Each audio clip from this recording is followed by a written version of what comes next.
नमस्कार छोट्या मित्रांनो. आजच्या आपल्या गोष्टीचे नाव आहे कोल्हा आणि द्राक्षे. एका जंगलात एक कोल्हा राहत होता.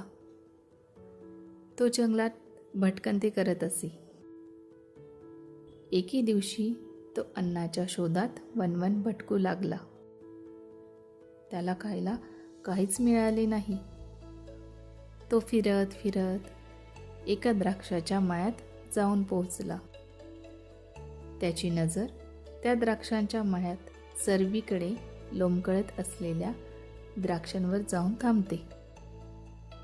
तो विचार करतो की वा, ही फळे खूपच चविष्ट दिसत आहे.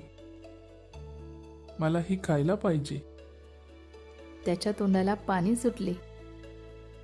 कोल्हा थोडा वेळ तसाच बसला. नंतर तो ती द्राक्ष मिळवण्याचा प्रयत्न करू लागला.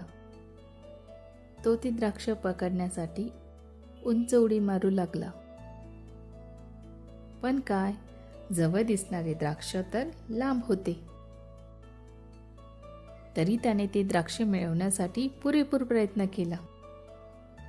शेवटी तो प्रयत्न करून दमला आणि खाली कोसळला.